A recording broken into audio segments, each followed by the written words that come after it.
Should the Mets trade Mark Vientos at the trade deadline? Andy Martino of SNY, whether you love him, whether you hate him, he is a trustworthy reporter, and he just came out with a report that kind of sends some shockwaves into the Mets fan community. Mark Vientos is on the table to get traded for the New York Mets. And at first, I was like, you know what? Sure. But at the same time, I cannot forget what Mark Vientos did for the New York Mets in the 2024 postseason and in 2024 overall. I mean, this is a 25-year-old kid who just last year, in 111 regular season games, posted an 867 OPS. He hit 27 home runs, drove in over 60 runs. And then in the postseason, he was one of the best Mets players, maybe even the best Met player in that postseason, hitting 327 with a 998 OPS with 5 clutch home runs. He was one of their best players last year, and I don't forget that. I don't. So when we're talking about a 25-year-old kid who is slumping this year, no doubt about it, he is having a terrible year, a sub 700 OPS. He's hitting in the 220s, hasn't hit a home run since May 28th. And now we want to trade him? What's his value? Who can we get for him? Can we even get a guy like a Merrill Kelly or a Zach Gallen? And Zach Gallen's having a terrible year too. So do we want to trade for a Zach Gallen when he has over a 5 ERA? He doesn't even have 5 wins this year. Merrill Kelly, I wouldn't be opposed to it. Merrill Kelly's actually having a pretty good year. He has a 3.22 ERA with the Diamondbacks. And then another name that has been floating around the Mets for really the past few months, even in the offseason, is Louis Robert Jr. of the White Sox. And Robert Jr. is in a very similar scenario like Mark Vientos right now. You know, he had a great year in 2023, made the All-Star team, finished 12th in American League MVP voting, hitting 38 home runs. You know, he played terrific. He looked like a budding superstar in 2023. But since then, he has done nada. I mean, Louis Robert Jr. had a terrible year last year. And where we all thought it was maybe a one-off, it doesn't look like it because this year he's doing worse. He's hitting 204. He has 10 home runs and only 41 RBIs. He has a sub 700 OPS. Robert Jr. is playing terrible this year. I get it. He's a great defender. But do we want to trade a guy who's slumping that's 25, who just did it last year? He did it in the postseason for a guy that did it 1 year in 2023, and that's it. That's it. He had a good year in 2021. He had 338. Had a 946 OPS, but that was only in 68 games. In 22 and 98 games, he had 284 with a 746 OPS. Not the year he had in 2021 or 2023. Like in 2023, it's 264. He had that 857 OPS, 38 home runs, 80 RBIs, stole 20 bases. And then he also plays Gold Glove defense out in center field, and the Mets could really use a real center fielder that hits. But, you know, is Louis Robert Jr. an upgrade over Jeff McNeil in center field? I don't want to trade Mark Vientos for a Louis Robert Jr. or even a Merrill Kelly, maybe, because you know what? I know the Mets would only trade for a starting pitcher at the deadline if he would be able to start a playoff game. And Merrill Kelly is one of those guys who I would trust to start a playoff game, especially with the year he's having. He has a 9-6 record, 3.22 ERA. He's pitching great this year. He is 36 years old, and his contract does expire, so you would be trading Mark Vientos, a guy who was a budding star just last year. Like I said before, 27 home runs in 111 regular season games. In the playoffs, 5 clutch home runs, 327 batting average, 998 OPS. And he was, like I said, those home runs weren't just Pete Alonso home runs last year where it was, you know, just stat padded home runs, or sometimes where Aaron Judge, people like to say he stat pads late in games, which I don't really agree with. But, you know, those were clutch home runs. Those were clutch hits. And, you know, he had a clutch hit over the weekend. He had an RBI double to give the Mets the lead. I mean, Mark Vientos hasn't been consistent at all this year, but he's still shown flashes of who he was last year. So that's why I would be so scared to get rid of Mark Vientos, especially for a guy like Louis Robert Jr., because let's say that trade does happen. What if Mark Vientos goes back to the player he was last year and Louis Robert Jr. sucks? Well, then, if Louis Robert Jr. sucks and he's hitting the way he's hit over the last 2 years with the Mets, well, then is it really that much of an upgrade over the Tyrone Taylor, Jeff McNeil platoon that we've been getting in center field? Because Jeff McNeil is not having a bad year. I know Jeff McNeil catches a lot of hate, but this year Jeff McNeil is actually hitting the ball really well. He has a 252 batting average, 352 on base, 459 slug overall, and 810 OPS this year. 9 home runs, 32 RBIs in his 70 games played. I mean, this is a guy who's hitting, you know, wouldn't you? I know he's not hitting over 300 like he was in the past, but he still has over an 800 OPS. That is very good. He's still getting on base 35% of the time. He's one of the best Mets hitters with runners in scoring position. I mean, he won us a game against the New York Yankees. That was probably the most memorable one this year, but Jeff McNeil has won the Mets a lot of games this year. So what do you do with Jeff McNeil? Because I know we could put him back at second base, but then what do we do with Brett Beatty and Ronnie Mauricio? Because more and more, each week that goes by, Ronnie Mauricio is doing something new that is making us realize this kid has star potential. This kid could be an everyday player for the New York Mets. And the same can be said for Brett Beatty, because even if he's not swinging the bat well, he's been very streaky this year. He goes on a terrific run and then a terrible run at the plate. But even his terrible runs at the plate, they're not like they used to be. Brett Beatty is still giving you serviceable MLB at-bats. And he's giving you damn near close Gold Glove defense. If not, it is Gold Glove defense at third base. And yes, even second base. So me personally, I would not trade for Louis Robert Jr. If I'm trading for any bat, it's Eugenio Suarez. And I know Suarez strikes out a lot, and it would create an even more of a logjam at third base, but you could just slot him into the DH role. Slot him right into the DH role. I think that's a move that I would buy into. I'm sure a lot of fans would buy into a Eugenio Suarez trade because he's an impact bat. He can carry a lineup. And if you had Brandon Nimmo, Francisco Lindor, Juan Soto, Pete Alonso, and Eugenio Suarez, and you got Jeff McNeil playing center field still, who has over an 800 OPS this year, I am okay with that. That right there, that's 6 guys in your lineup with over an 800 OPS. Oh, and not to mention Francisco Alvarez, Brett Beatty, and Ronnie Mauricio are starting to swing the bat really well. And I know I don't want to buy into Francisco Alvarez, Brett Beatty, and Ronnie Mauricio continuing the streak that they've been on as of late, but I think they can still be good players like the rest of the year. I don't think Francisco Alvarez, I think that hamate bone injury, I think that affected him more than we might have realized. I mean, the guy didn't have a spring training. The guy played, 2 weeks in the minor leagues, gets called up. He's still really playing with that hamate bone injury. You know, Eric Chavez and Jeremy Barnes, they're really changing his swing for no reason. Just do what got you there. Like Pete Rose always said this, do what got you there. Don't change your swing. Change your approach, but don't change your swing. Don't change your batting stance. Just change your approach. And Alvarez, it seems like he just changed his approach as of late. Not so much his swing, not so much his batting stance. Alvarez hits the ball. I want Alvarez to be a guy that literally like the doofus you played with in Little League, where it was just see ball, hit ball. That's what I want Alvarez to do. Kind of like Pete Alonso, see ball, hit ball. Don't worry about anything else other than putting the barrel on the ball. He did that in the minor leagues when he got sent down. Right when he did that, comes back up. It looks like his confidence is back. But all in all, this leads to Mark Vientos. Because I don't mind sitting Mark Vientos on the bench. I really don't. I would much rather have Mark Vientos on the bench and give him another shot when the opportunity arises and see what we have. Over trade him for Louis Robert Jr., who has 2 more years on his contract. He does have club options. But if he sucks, then the Mets aren't picking up that option. They're going to pay him that $2 million buyout, and they're going to get rid of him. And then Mark Vientos is going to be playing with the White Sox.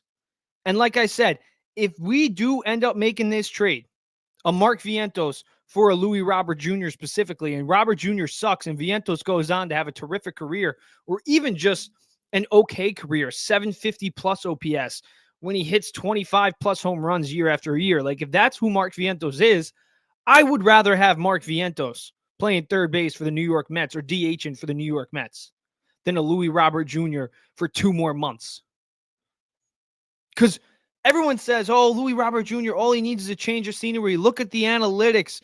Look at the defense in center field. Well, guess what? We already have a center fielder with over an 800 OPS. We already have a center fielder in Tyrone Taylor who sucks as of late, yes, at the plate. But guess what? He's a great defender. Great defender. And what's the long-term plan for Robert Jr., even if he does do well? We have Carson Bench down in the minor leagues. We have Drew Gilbert. We have Jet Williams. All three guys who could be an everyday center fielder in a few years. But if Robert Jr. clogs up that hole, then you can kiss those guys goodbye.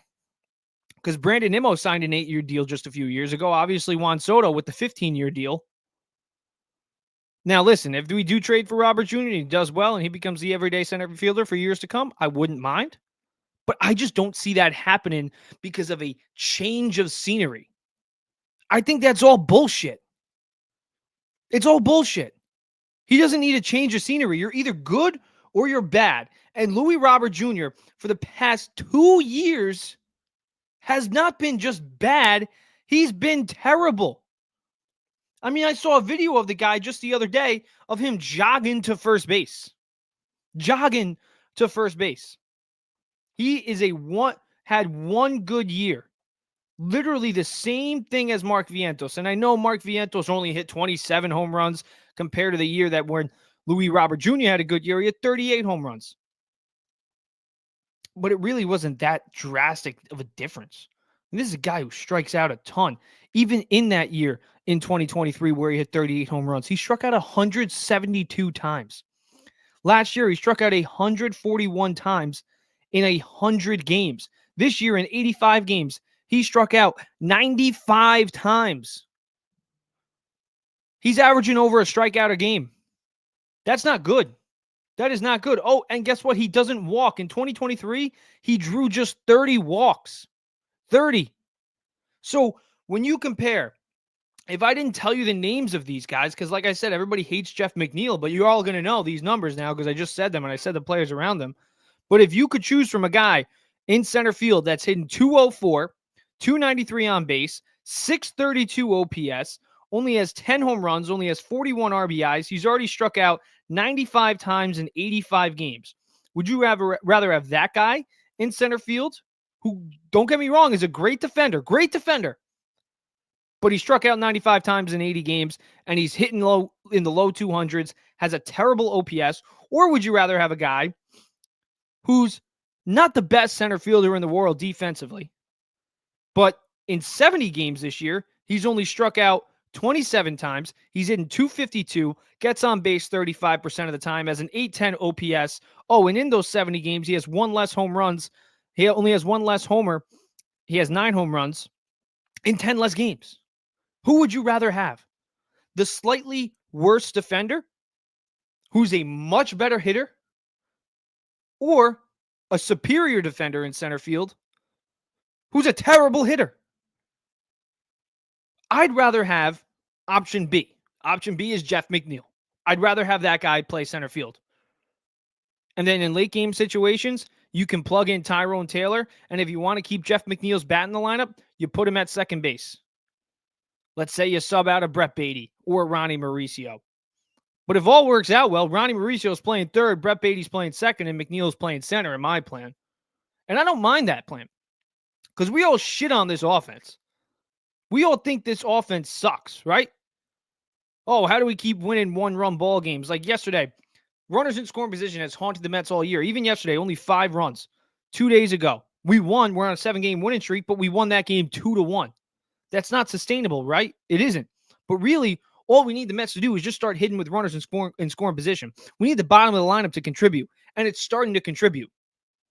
I mean, the past few games, it's really been the bottom of the lineup that's been carrying the Mets to victories. You look at the bottom of the lineup yesterday, outside of the top 4, the top 4 sucked yesterday. Let's go over the top 4 in the lineup. Brandon Nimmo, who has been fantastic this year, by the way. I got to give him some props. He went 1 for 5 yesterday. Lindor, who's really got to start picking it up more, went 0 for 5 yesterday. Juan Soto, 1 for 4 yesterday. Clutch home run, though, from him. Very clutch. Pete Alonso, 0 for 5. Jeff McNeil, now we're getting to the bottom of the order. Jeff McNeil, 2 for 4. Starlin Marte, who's been great, by the way, since he came back. Starlin Marte, 2 for 3. Brett Beatty, 0 for 3, but still got on with a walk. And we know what Brett Beatty has done over the past few games. Francisco Alvarez continuing to tear the baseball up since he's been back. He goes 2 for 4. Ronnie Mauricio had a career night last night, going 4 for 4 with a home run. He was clutch, had 2 RBIs. I mean, this guy was all over the field yesterday. Very good play from Ronnie Mauricio over the past few days. And overall in the season, Ronnie Mauricio, I mean, his numbers actually look relatively well. 35 games, 252 batting average, 441 slugging. His OPS is 761. He's got 5 homers. He's only struck out 32 times in 35 games. Much less strikeout percentage than freaking Louis Robert Jr. But all in all, I am not ready to say that we should just trade Mark Vientos, a guy who hit 27 home runs last year, for Louis Robert Jr. because Louis Robert Jr. has star potential and he needs a change of scenery. Are we like just not valuing what it's like playing in New York? Because I saw Mark Vientos do it under the bright lights of New York. I saw him do it in the postseason not even a year ago. Not even a year ago. We think Louis Robert Jr. is going to go from the Chicago freaking White Sox to under the bright lights of New York. And somehow he's going to turn into the player he was 2 years ago? Or do we want to bank on the 25-year-old kid who we all saw do it not even a year ago? I am not ready to give up on Mark Vientos. I'm not. Because you know what? If it means trading him for Louis Robert Jr., I'm not. Now, there is a player who I wouldn't mind trading Mark Vientos for, and that one player is Merrill Kelly.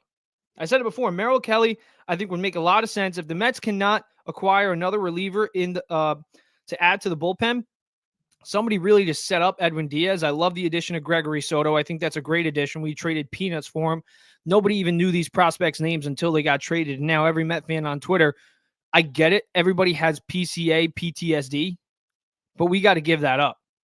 I mean, everybody thought at the time trading Jared Kelenic for Edwin Diaz and Robinson Cano was going to haunt us forever. Look how that worked out. Robinson Cano hasn't even sniffed the field, a major league field, since he got cut by the Mets in 2022. And then you got freaking Edwin Diaz, who's looking like the best closer in baseball again. So we won that trade.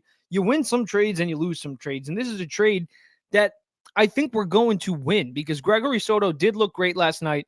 He's not the best against right-handers. He hasn't really had the best year, but against lefties, he has been dominant this year.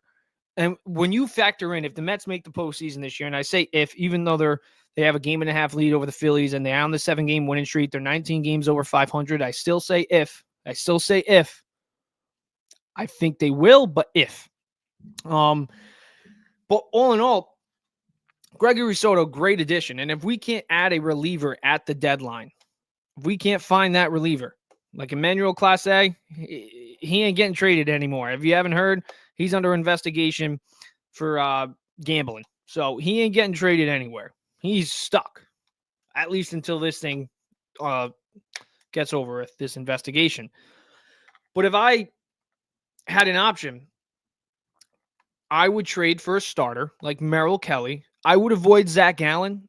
I would pursue Sandy Alcantara potentially because of the years he has left on his contract, only $17 million over the next few years. Like, that's not a lot for a starting pitcher who is a former Cy Young winner. I wouldn't mind Alcantara. Zach Gallen, I'd kind of shy away from with the year he's had. And I know Alcantara hasn't had a better year by any means than Gallen, but I would just rather the former Cy Young over Zach Gallen. But Merrill Kelly is a guy who I wouldn't mind trading for, and here's the reason why. We can't get a reliever, let's say, but we trade for Merrill Kelly. Merrill Kelly, like I said, 9-6 record this year, 3.22 ERA, 121 strikeouts, 1.06 WHIP. He's been having a phenomenal year. I would move Clay Holmes to the bullpen. You trade for Merrill Kelly, and you move Clay Holmes to the bullpen. You don't have to make him even a setup man, but make him a long reliever. And I know some people will kind of Not like that idea. Some will say, well, the Mets would kind of be giving him a disservice because they told him he'd be a starter, and he's been having a good year, especially as a number 4. I mean, for a guy to have a sub 3.5 ERA with the win-loss record that he has as a number 4 starter, it's pretty good. But going into the postseason, I don't see Clay Holmes starting games for the Mets. And the Mets can always say to him, listen, this year you did great as a starter. We're going to move you to the bullpen, and then next year we'll go back to that. We'll go back to you being a starter. But for this year, the remainder of the year, you're going to be pitching out of the bullpen. And Merrill Kelly has he's had a great career 3.74 ERA. Last year he was hurt. He got hurt, only pitched in 13 games last year. So I really discredit that year, 4.25 ERA. When in 2023, he pitched to a 3.85 ERA. Merrill Kelly's had a great career. And in the playoffs, too, he looked really well. In 4 games in 2023 with the Diamondbacks, he pitched to a 3-run record with a 2.25 ERA. In those 24 innings pitched, he had 28 strikeouts. So there's a guy who's pitched in the playoffs, a veteran starter. He could start you a playoff game. And if I had Kodai Senga, Sean Manaea, David Peterson, and Merrill Kelly as my 4 starters going into the freaking playoffs, I would love that. I would love that. So that's what I would do if I'm the Mets. If I'm trading Mark Vientos for anybody, I'm saying I want Merrill Kelly. Could all it take is Mark Vientos? I think so, maybe. I mean, the guy, I know you have Suarez there, but you pop him at first base. You really pop him anywhere. You pop him first base, third base, DH. So that's what I would do. I would really not trade Mark Vientos for Louis Robert Jr. I wouldn't do it for Zach Gallen, Sandy Alcantara, maybe, but that's only because he has years remaining on his contract. But Merrill Kelly is the guy. All right, I'm going to take a quick break, and then we will get into some more stuff. Baseball purist, yeah. I missed you too, man. Yeah, it's been a while since I actually did a pod, too. I just started a new job. It's been crazy working on the railroad now. You know, freaking 12-hour days, 5 days a week, 60 hours a week. It's tiring. But now that I'm used to it, I'm going to start doing more pods. I'm going to answer this question real quick, actually. We're going to talk some Yanks, too. I'll be right back.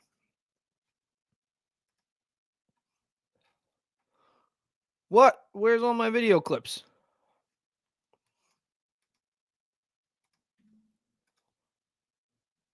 What the hell? Oh, here we go. See, it's been a while. I got to learn this again. Last 80 games of 2023, 284 batting average, 15 home runs, 44 RBIs. If we get that Lindor for a full year, and now I'm not saying last year he didn't have a all year. Look at the numbers. Last year, 2023, Lindor was a top shortstop. He was an all MLB shortstop. 30-30. He was a beast. But in the last 80 games, the second half, that's when Lindor really turned it up. If we get that back, all I really needed was water. I just needed water. Quick break. Got the water. All right, but let's talk some more Mets. I do want to answer that question on the Yankees. I'm going to touch on the Yanks real quick. Why did the Yankees take 1 week to shut down Aaron Judge? Clearly he was hurt, and they still made him play. Yeah, I saw that video even before he got hurt. Yankees have been really having weird – the past few years they've been having weird stuff with their, let's say, injury department or doctors, trainers, whatever you want to call them. You know, Anthony Rizzo was playing with a concussion last year. Garrett Cole, it felt like they knew something was wrong with him in the offseason because they signed Max Fried to that 8-year deal. Louis Heel, obviously, another injury. Stanton with the tennis elbows. Like, injuries have really been coming up and up and up for the Yankees over these past few years. Anthony Volpe, it feels like, has been playing hurt too. I don't know if you guys remember, but that one play he made literally a few months ago, and he had some respectable numbers at that time of the year. And then since then, he's really been taking a decline. I do want to touch on Volpe with this new Ahmed Rosario addition too, because I think Ahmed Rosario should be playing shortstop pretty soon. But yeah, man, it is weird. It is weird. I do want to talk about this with the Yanks because Everyone's saying that the Yankees should sell. Just let me know, by the way, if you think the Yankees should sell too, because I don't think they should. I think the league is more wide open than it's ever been over the past few years. We all thought the Dodgers were going to be the team to beat, and they still are the team to beat. You know, it feels nice when you beat the Dodgers, but there's been a new best team in baseball every week. The Mets were at one point the best team in baseball. Then the next week, it was the Brewers and the Cubs and the Blue Jays and the Dodgers and the Blue Jays and the Cubs. And it's been all up and down with these teams. There's really no dominant team this year in the league. And when I look at the Yankees, last year was Aaron Judge and Juan Soto. That's all it was. This year, it's not just Aaron Judge. I mean, the pitching has been fantastic. Devin Williams has been really since April one of the best relievers in baseball. He's exactly what the Yankees thought they were getting when they traded for him in the offseason. Cody Bellinger is having a fantastic year. I mean, he started off slow, but since then, Cody Bellinger has really been playing. It might be a hot take me saying this right now, but he's been playing at an MVP level. Jason Dominguez is having a great rookie year. You got Paul Goldschmidt, who has kind of steadily declined, or really not even declined. He came back down to earth. You know, he was hitting 340 at one point. He still has respectable numbers. Ben Rice has close to an 800 OPS still. He's been hitting the ball a lot better than he was over the past few months. You know, the trade for Ryan McMahon, I know it's not a blockbuster trade and not a move that's going to make the Yankees one of the best teams in baseball, but you know, you're going from Oswald Peraza to Ryan McMahon. That's a huge upgrade. And Ryan McMahon just won them a game just the other day with his defense, with his bat. You know, he had that clutch 2-run double. Like, he's been playing good. So I look at the Yankees, and instead of me saying, oh, without Aaron Judge, they should sell because they are 5.5 games back, but they still hold a wild card spot. Season ended today, the Yankees are in the playoffs. And if the Mets taught me anything last year, it's you don't need to be one of the best teams in the regular season. If the Phillies taught me anything a few years ago, you don't need to be the best team in the regular season. You just need to get hot at the right time. And the right time is getting hot in October. You get hot in October, anything can happen. Anything can freaking happen. So the Yankees should not sell. They should not sell by any means. I think they should be buyers. I think they should 100% be buyers. Go get another bullpen arm. I would get another starter. You know, I like Cam Schlittler. I like Will Warren. I think they're two young, intriguing pitchers, but it's going to be a lot to bank on them pitching in October. Max Fried, you got to trust. Carlos Rodon has been shaky over his past few months, really, but he's still been putting up good numbers all year. So you got to just hope. You don't trust Carlos Rodon yet, but you hope that he can do what he did in the beginning of the year where he was pitching great. You know, Clark Schmidt, that injury hurts. Louis Hill, we still haven't seen him pitch. Is he going to be the same pitcher that he was last year? Is he going to be only going 4 or 5 innings when he does come back? You know, obviously losing Garrett Cole was a big blow, a major blow. So I would go out there and I would get a starter. That would be my number one on the list. Starter, bullpen, and then the bat. Because I think Belly can be that A guy in the lineup. Jazz Chisholm can be that B plus A guy in the lineup. Jazz Chisholm has really been having a great year, probably the best year of his career, actually. So I think those two can kind of carry the offense together with Aaron Judge out. Trent Grisham, another guy who's been having a great year. Like he kind of came back down to earth, similar to Paul Goldschmidt, but he's still putting up great numbers. So I would not sell by any stretch. I would not sell Paul Goldschmidt, Cody Bellinger. I wouldn't sell off Devin Williams. I wouldn't do any of that. I would buy. Now, who do you buy as a bat? That's the big one. Even relievers. I mean, the reliever that I would get if I'm the Yankees is Griffin Jacks. I think Griffin Jacks would make a lot of sense with the Yankees. Get a right-handed arm out of the pen. Hopefully, you got to keep your fingers crossed that Luke Weaver regains form. And if Luke Weaver regains form, you get a guy like Griffin Jacks and Devin Williams. That's 3 guys, 7, 8, 9. You got your setup, man. Tim Hill, he's been up and down this year, but mostly up, not down. I don't think the Yankees bullpen is as big of a concern as some people are making it out to be, but they could still use an upgrade there, and I think Griffin Jacks would be a good upgrade for them. Emmanuel Clase, like I said before, the Mets and Yankees, I thought he would be a great fit with both. But with this gambling thing, I don't think he's getting traded. Like, no doubt about it. He's not getting traded. And then starting wise, I think there's good starting pitching on the market. Everyone's saying that, a guy like Seth Lugo wouldn't get traded to an American League team, but I beg to differ. If there is the right package, why not? They're 52 and 54, third in the American League Central. I don't see the Royals making the playoffs, even though they're 6 and 4 in their last 10. I don't think they're making the playoffs. Seth Lugo is undoubtedly going to opt out of his contract. He's having a great year. 2.95 ERA, 7 and 5 this year. Last year, finished second in Cy Young voting after going 16 and 9 with a 3.01 ERA. He's been a great pitcher his entire career. And since he's been a starter, he's really taken off. And I love to see him being a former Met. I think Lugo would be a great option for the Yankees. I know it's the American League and yada, yada, yada, but it's not like the Royals are going to be facing the Yankees in the postseason this year. And Lugo's going to opt out of that contract no matter what. So if the package is right, I think the Yankees and the Royals could make that trade. You got some other good pitching on the open market. I mean, the Twins, I could see the Twins maybe trading some guys. The Twins are kind of out of it. Oh, wait, actually, my boy just texted me, Seth Lugo finalizing that 2-year 40. All right, Seth Lugo not an option anymore. He just signed an extension. So, guess not. Guess not anymore. Thanks, Josh. Well, Seth Lugo would have been a great option. I'm surprised. Only $46 million for Seth Lugo? I mean, it is over $20 million a year, but still, I think he would have gotten more if he hit the open market. I mean, he's been having a great year. I thought he could have gotten like a 3-year, maybe $90 million contract that pays him. Whatever, Seth Lugo. You do you. You got your money. But he's been having a great year this year. And I do like seeing him as a former Met having a great year. But definitely Griffin Jax as a bullpen option. Joe Ryan is a guy in Minnesota who could get traded. I think the Twins might want – it would take a big package to get Joe Ryan because he's having a fantastic year. 10 and 5 record, 2.82 ERA.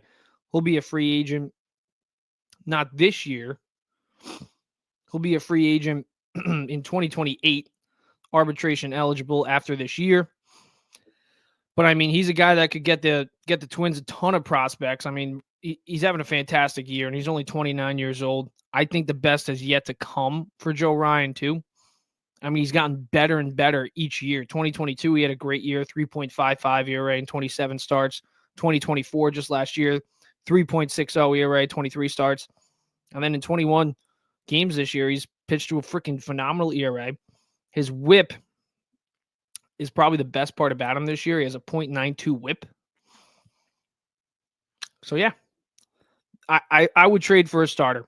And Griffin Jax is the guy I would trade for in the bullpen. I think Griffin Jax would make a lot of sense in that Yankees bullpen. Like I said, you just hope that Luke Weaver returns to form, which I think he will. I think he's too good not to. And then you got those two as your setup men. Like I said, Devin Williams has been one of the best closers in baseball since April. I would do that. And Griffin Jax hasn't been having a great year by any stretch, so it wouldn't take a lot to get him. But, I mean, his career last year, he had a great year last year, 2.03 ERA in 72 games, 71 games in 23, 3.86, 3.36 in 22 in 65 games. So, and he's also not a free agent until 2028. So, you got years of control with him as well. He'll be eligible for arbitration after this year. So, it remains to be seen what the Yankees do, but I do see a lot of people saying that the Yankees should be sellers. I was even one of those guys, but I was trolling. It's just a wide open league this year. You just look at the standings. Like I said, there's really no dominant team in baseball right now. There's no dominant team. Like the Tigers they have a 5. There's no team right now, actually, with a 600 winning percentage. No team has won 60% of their games right now, which is wild to me. I feel like we see that a lot. I mean, last year we had, let's see. Yeah, the Dodgers. Dodgers won 60% of their games in 2023. Orioles won 60% of their games. Rays won the 60% of their games in 23. In the National League, yeah, the Braves who won 64% of their games. Dodgers who won 62% of their games. Every year we've had a team over the past few years won 60% of their games. This year, nobody has a winning percentage over 600 right now. Nobody. It's wide open. There's no team that I see right now in Major League Baseball where I say they're winning the World Series. Last year was easy. Everybody had the Dodgers. Everybody had the Dodgers. But right now, the best team in baseball is the Toronto Blue Jays. And do we actually think the Toronto Blue Jays are the best team in baseball? Do we think the Cubs are the second best team? The Brewers are the third best team? I don't think so. It's all about getting hot at the right time. So the Yankees should not sell. The Yankees should not sell. Now, I do think they should have gotten Eugenio Suarez over Ryan McMahon, but, Ryan McMahon, better than Oswald Peraza. I don't think the Yankees, if the Yankees knew that Aaron Judge was going to be out for a few weeks, I think they would have probably traded for Suarez. But like I said, it's not like the Yankee season is just over because Aaron Judge is hurt. Like I said, Jazz Chisholm Jr. is having a career year. Cody Bellinger has been playing at an MVP level since May. Paul Goldschmidt's still a serviceable bat. Jason Dominguez having a great rookie year. Like, there's a ton of guys on this Yankees team. Like, I think the combination of Chisholm and Cody Bellinger can carry this team. And the Yankees have a lot of key games coming up. The Tampa Bay Rays, they start a 4-game series tonight. They'll be getting some easy opponents after that. They got the Miami Marlins. The Miami Marlins, below 500, 50 and 54. They've actually been doing pretty well over the past few weeks too. They're 7-3 in their last 10 games too. So they're not the Marlins that were the beginning of the year, but they still kind of suck. Texas Rangers, they're going to Texas, playing the 56 and 50 Texas Rangers, so they can, gain some momentum in that wild card. Then they go out and they play the Houston Astros at home. They got the Twins 50-55, not having the best year. Same thing. They play the Cardinals. They are above 500, but only by 1 game. Then they have a 2-game series against the Tampa Bay Rays. More opportunity to build momentum in that wild card race. The Red Sox, they got a 4-game series. That's a key series. But after that, they have the Nationals. They have the White Sox. And then again, some key series. They got the Astros they can put out. They got the Blue Jays they can put out and gain some momentum even in the AL East. So they got the Blue Jays on their schedule how many more times this year? Because that's also a key. Let's say they sweep the Blue Jays. I mean, that's 3 games that they gain on them, obviously. So they could do some damage. And then in the final few weeks, they got the Twins again. They got the Orioles, and the Orioles have sucked. They got the Twins, Orioles, White Sox, Orioles. So they finished the year with some easy opponents. Like, they should win a lot of these series. When I look at their schedule, their remaining schedule, let's go over it again. And let's just predict if they can win or lose that series. This 4-game series against the Rays, I think they can win. I mean, tonight, Cam Schlittler going up against Drew Rassman. He's been having a great year, too. 7-5, 2.93 ERA. But, right now the Yankees are favored to win, so they should win this game. Then they got Max Fried going up against Joe Boyle. Joe Boyle, who's only pitched, I think, 1 game this year. Yeah, Joe Boyle just came back, right? Oh, he's pitched 2 games this year. 2 games. 1 start this year. But Max Fried should win you that game. So they should at least split this series. And they got Will Warren against Zach Little in the game 3.